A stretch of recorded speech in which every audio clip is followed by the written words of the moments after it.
Hello and good day. My name is Jeremy Berkeley, and you are viewing the third installment of Talking Toons. And right now, we're about to discuss and go through actually the most important parts, which is the relationship editor.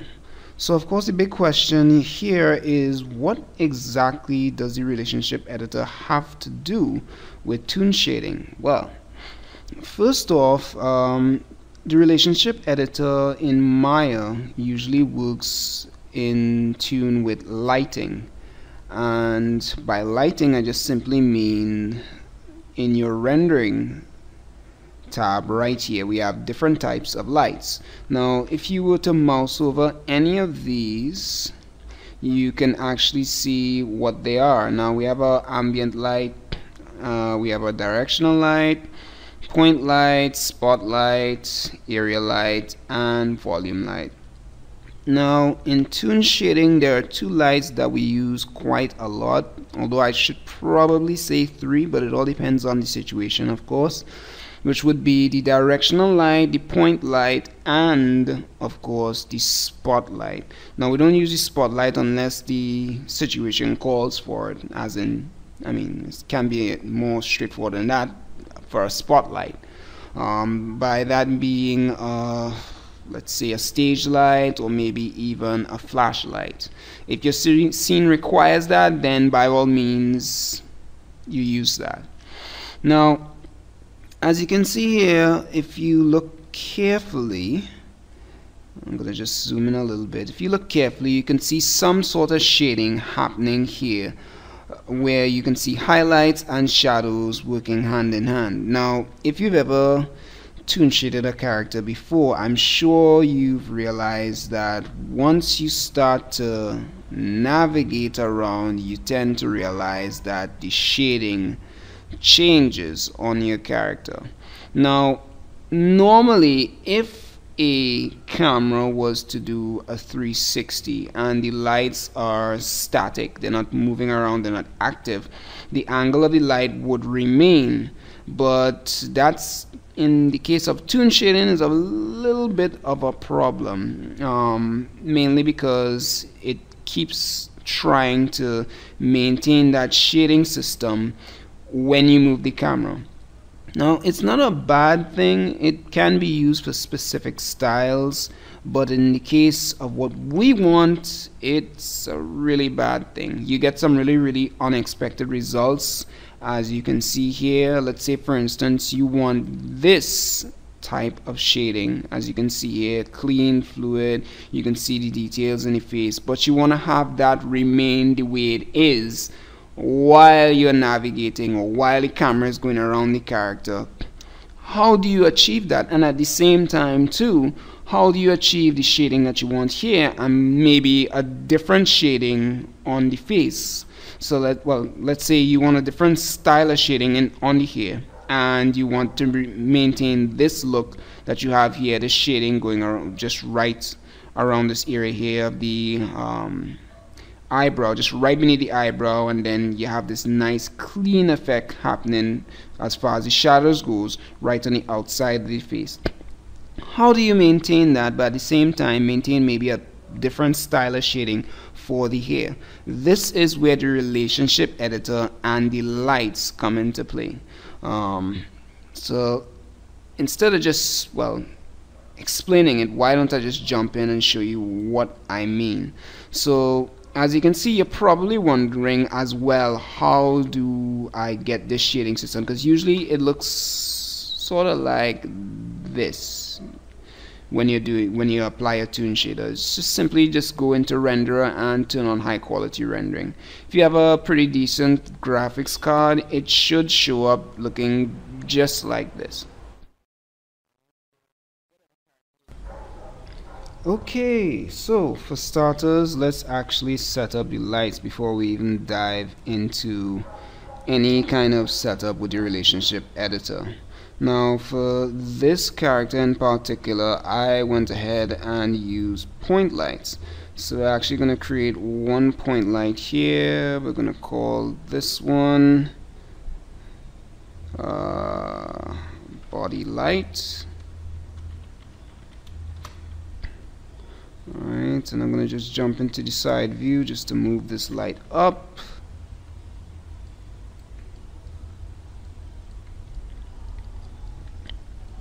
So that I can match it where I need that light to be. Alright.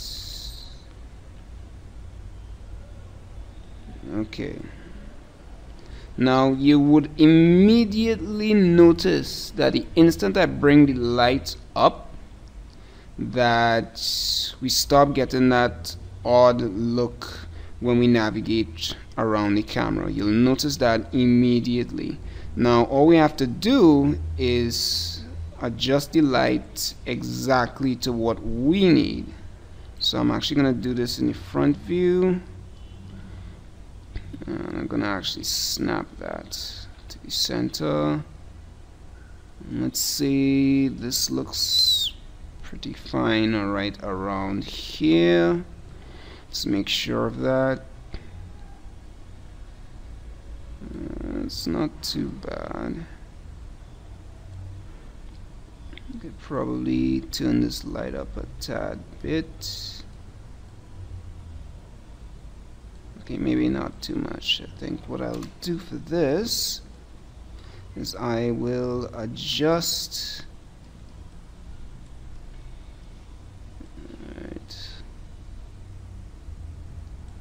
Alright, I will adjust the toon shader a little bit for this. I think what's happening here is that the toon shader is a little too closed up. So this node right here, I'm going to bring this back a bit so that I can have more highlighted coverage here. See right about there.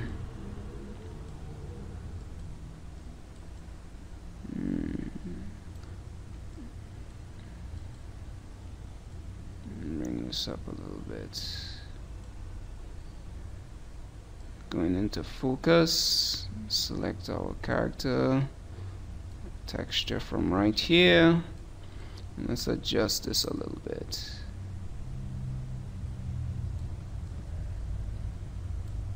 Alright.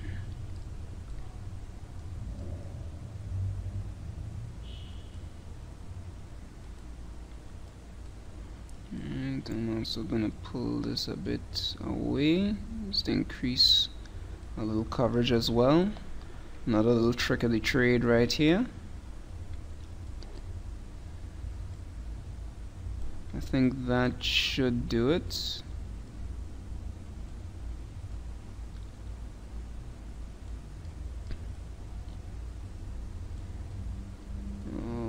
Okay.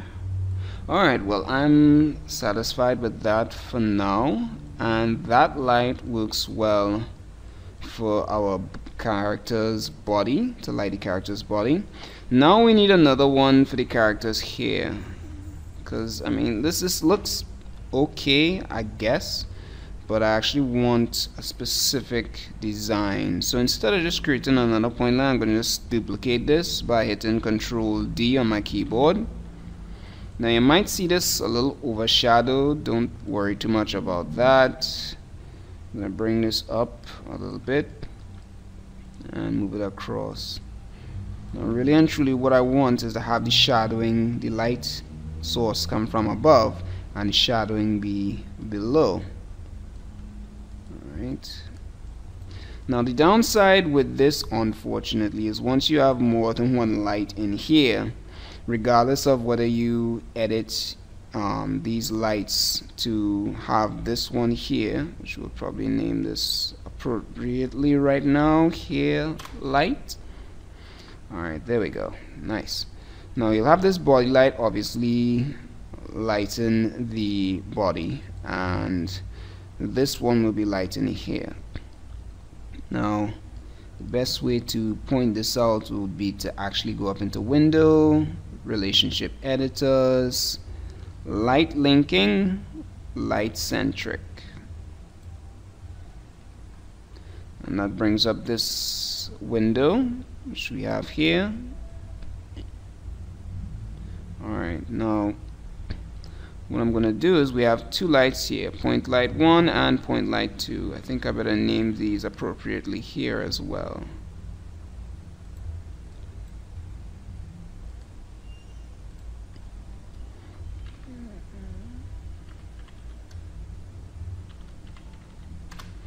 Alright, and let's just minimize this for a second.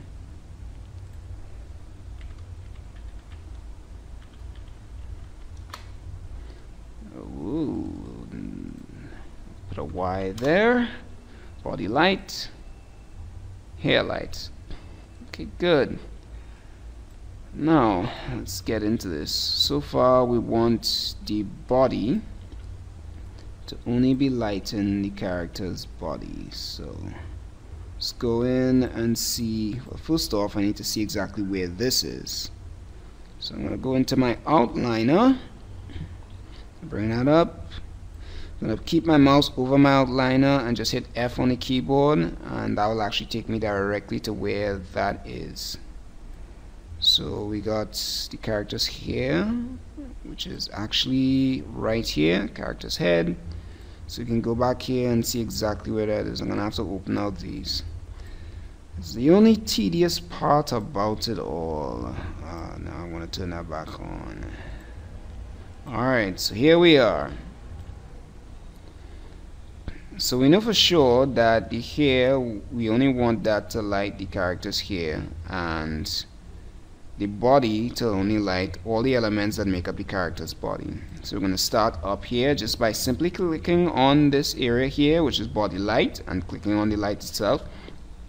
And then we're going to actually go across here, and we're going to just click once on the hair cap, and it's just that simple.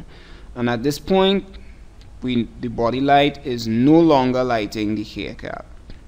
And we do the same thing for the hair. Let's say we turn off everything else. Where is the character's body? Alright. We can turn off all of these other elements here. Where is it? Here it is. Could probably turn off all of these as well, including the suit. All these elements right here, all we need to do is just click on them once and turn them all off. Leave that alone.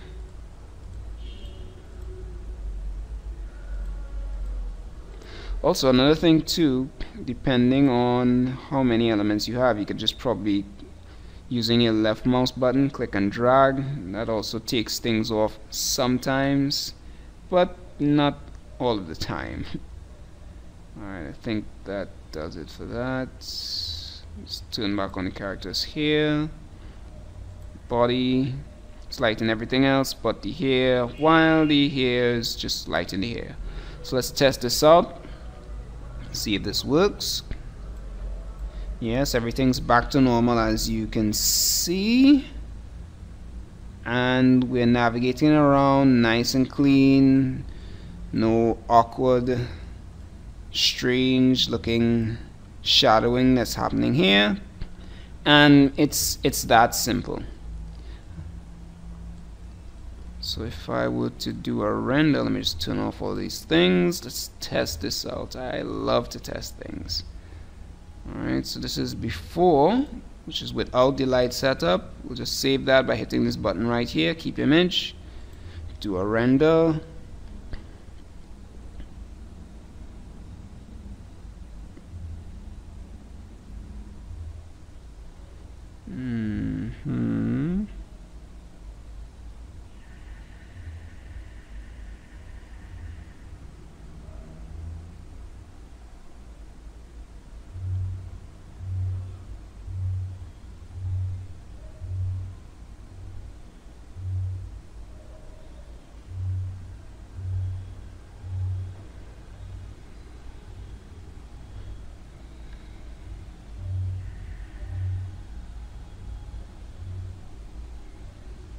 Oh wait, a few things here that I forgot to do with this.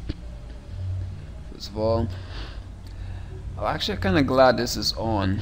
Never put Final Gathering on when you're toon shading. You will have some really strange results. Final Gather and toon shading does not work hand in hand. And let me just turn this down a bit. It's a little too overkill. I think that should be it. And just re-render.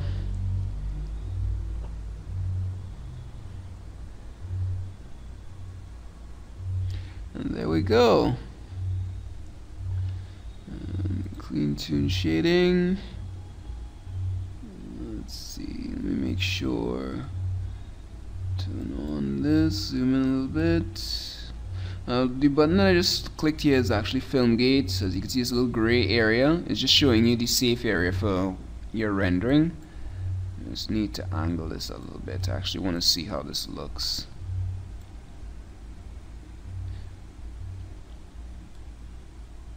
Oh, while I'm at it, I may want to turn some stuff down. From our last tutorial with the eyes, I think I turned the glow up a tad bit too much. So let's go into here. And scroll down a bit in color balance. Turn this down. Color gain as well. And also, let's do that on the wings. Sometimes it's a give and take situation, especially when you have a lot of glows on the character's wings. I'll probably make this 0.25, just so it's not too much.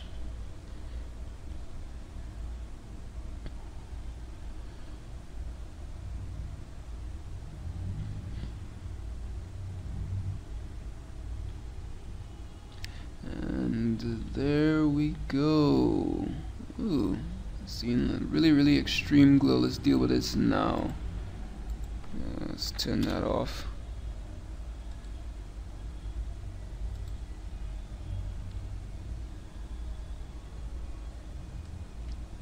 Let's turn that off for a bit. Too many glows in there. Render this again.